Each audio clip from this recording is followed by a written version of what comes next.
43,000 killed, 350,000 injured, 10,000 blinded. Horrific numbers. When I say that to a crowd before a show, they don't believe it. But at the same time, you see the unbelievable courage of Iranians. They're still fighting back, and they still say, we will fight you to the very end. You're going to have to kill us all. We'd rather die on our feet than live on our knees. Omid Djalili is a comedian and actor. Born in the UK to Iranian parents, he's visited Iran twice in his life, once when he was 3 and once when he was 6.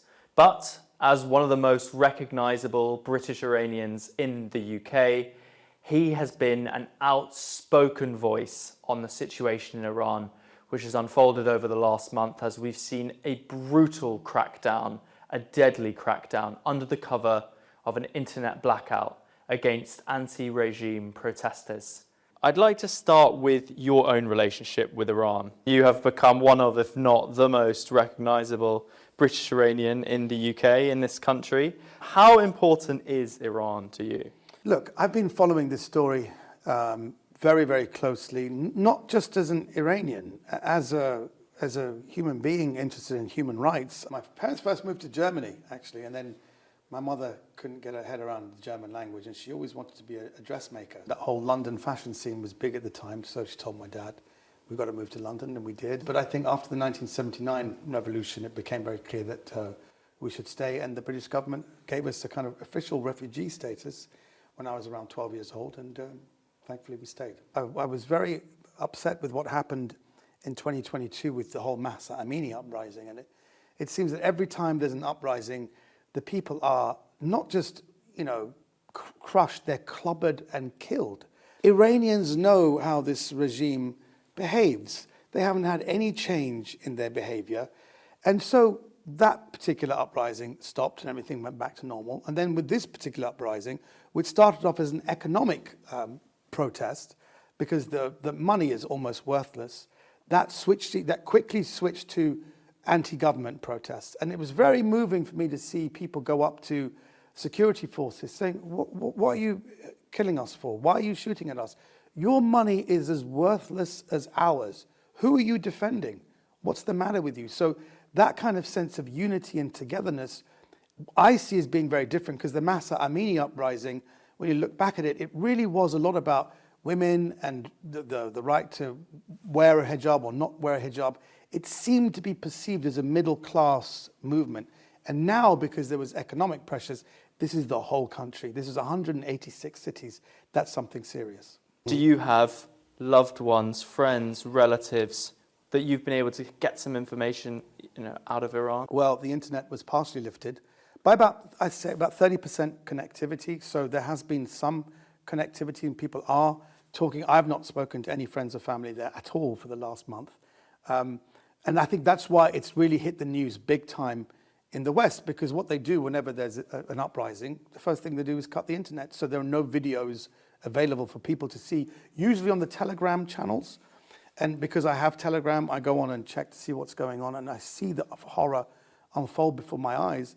So it's out there now. So that's why it's front page of The Guardian. And The Guardian, we were having a real go at The Guardian, that the first piece they put out on the 29th of December was a whole opinion piece by Abbas Araghchi, who was the Islamic regime foreign minister, giving his viewpoint. Then nothing until the 12th of January. The same thing. This is after we've seen massacres, we've seen mass murder, and they've given a piece to the foreign minister saying, we want to negotiate with a nuclear deal with America, kind of thing. So Iranians across the world have been horrified by the lack of information and really lack of due diligence by the Western press, who are just not covering it, saying, well, if there's an internet blackout, we can't cover it. Go on the Telegram channels. I'm sorry to say, it's just there's evil going on in 2026 behind closed doors. People are saying, get the word out. They've put people who are alive in body bags, and they're in morgues which are freezing, and we can hear people saying, get us out. But there are regime forces at the door not letting people come in. So people are dying, being allowed to die. And people are saying, we've not seen this kind of cruelty. Where does this come from? And that's something Iranians are saying, no, we know where it comes from. We've seen this. We've seen this for years. This is why we are now saying no more negotiation. This is a time for the whole world to stand up, and I'm so happy to see that the European Parliament are voting for the IRGC to be on the terrorist list, because that at least will make Iran a pariah state, will make it officially a terrorist state, and it will make people very difficult for people to do any kind of business with them.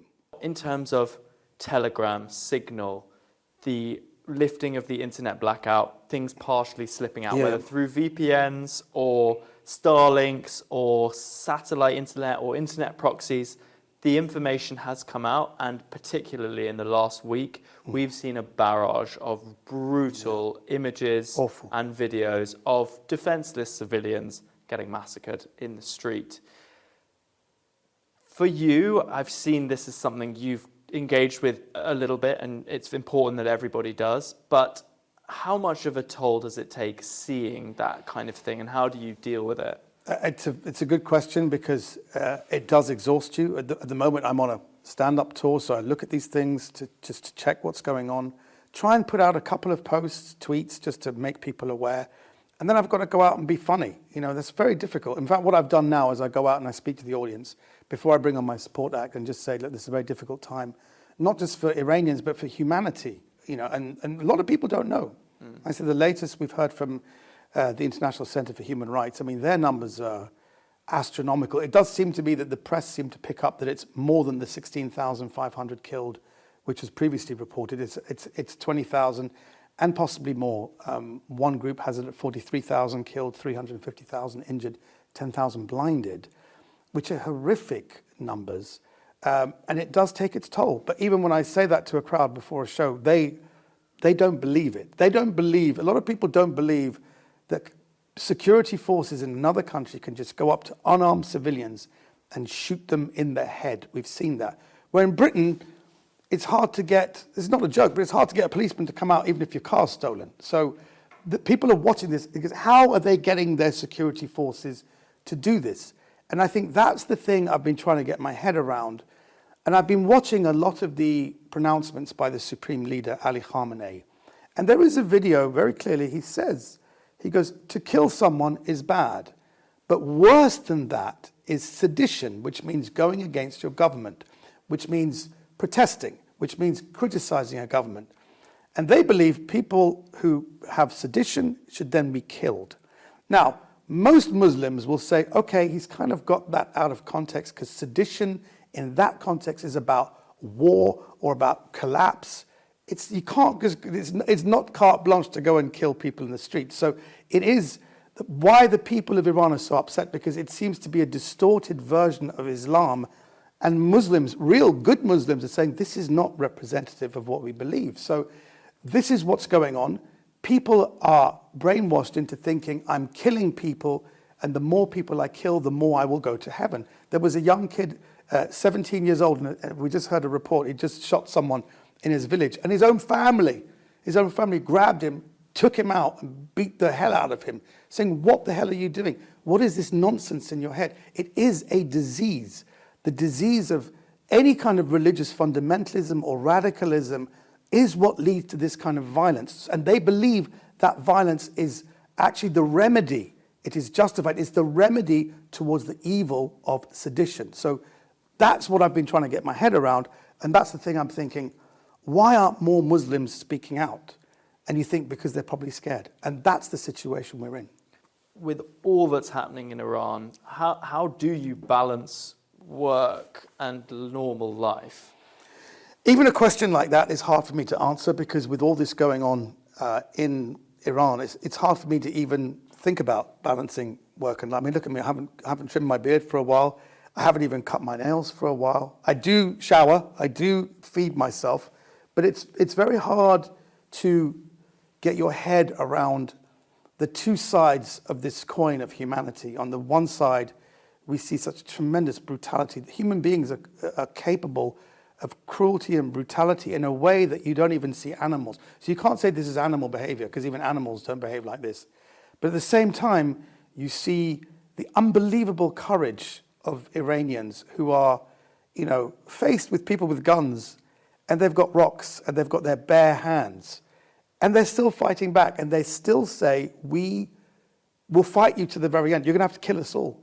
We'd rather die on our feet than live on our knees. And that isn't it. And basically, a lot of revolutions are successful when people get to that point. So when you ask me how am I feeling, I think it doesn't care. It doesn't matter what I feel. I'm only like shocked and amazed by the cruelty of humanity and the unbelievable inspirational courage and fortitude of a bunch of people who are saying no.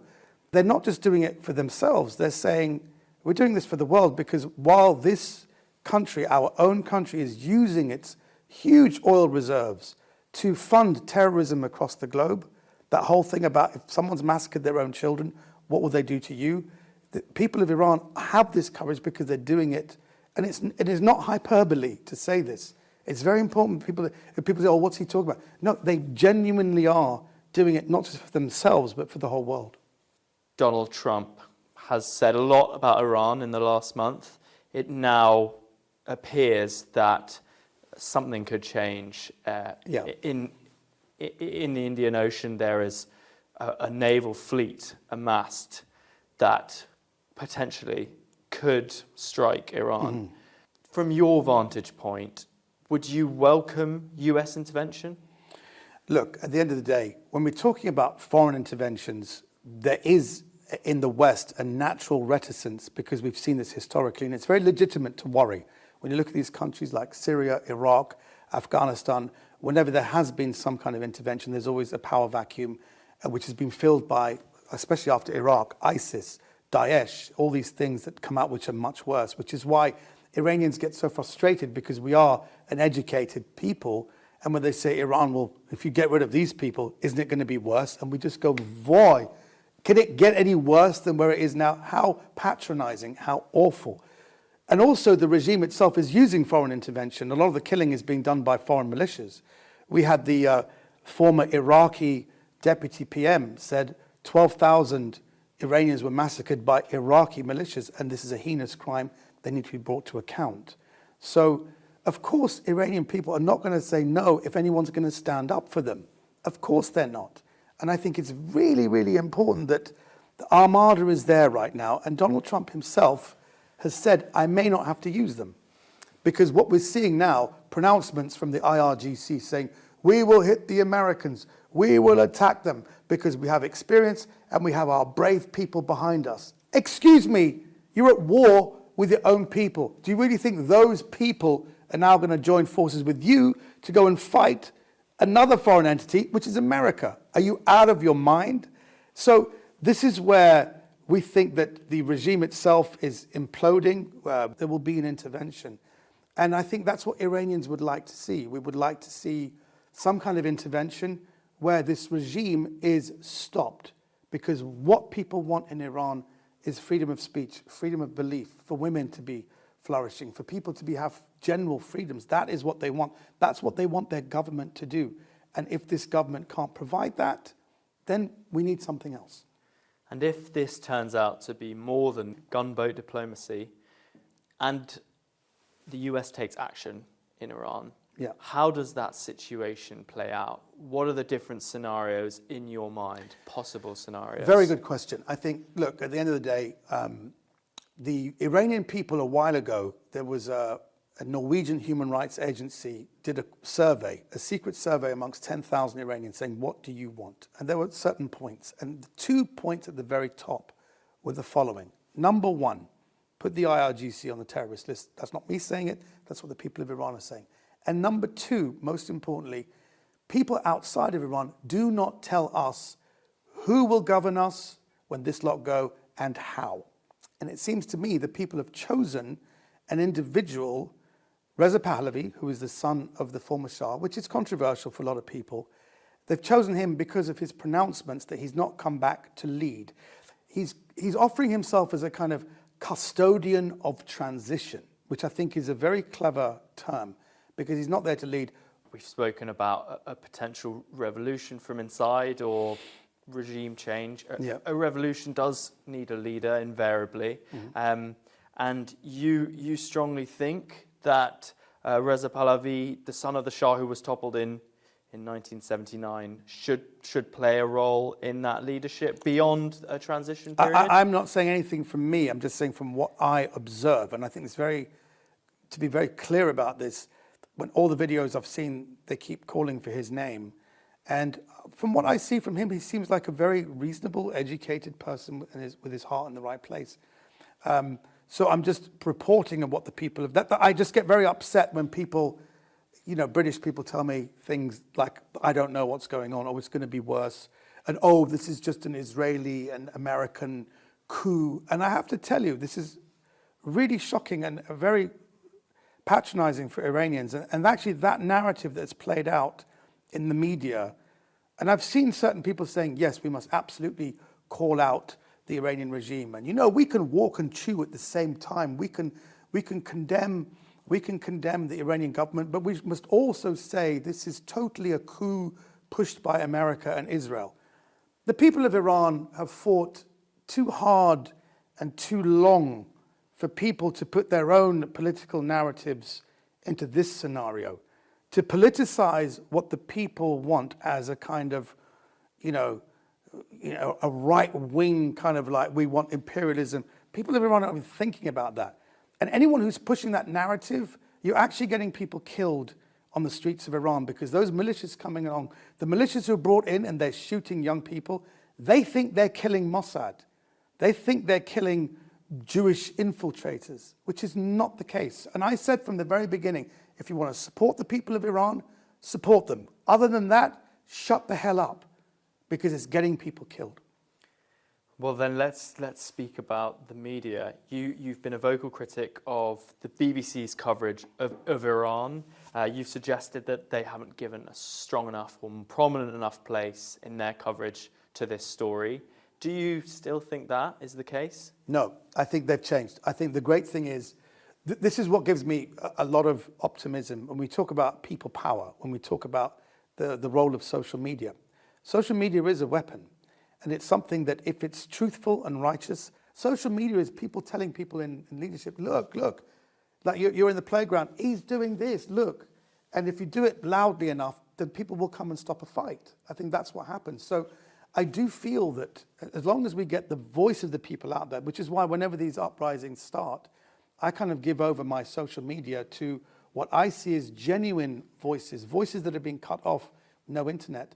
And those voices, the more they're amplified, the more it changes the way we deal with these big problems in the world. Would you like to visit Iran, and when do you think is a likely time you might be able to do that? Of course, I would love to visit Iran. Iran is an amazing country, seasonal, beautiful, so much history.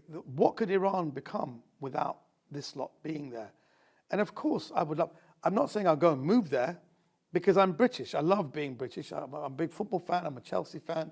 You can't take that away from me. It's not going to stop me going to the Chelsea matches. But the thing is, I do think that it's a wonderful place, and I feel very sad that I've not been able to go and enjoy Iranian comedy, Iranian theatre, Iranian cinema. To be part of that community, that arts community, is something I've always yearned for and longed for. So yes, I would love to visit, and I'd love to have connections with people there, because I think it would be very enriching for my life. What's your wider message to people in this country, particularly some people who might even not know what's happening in Iran?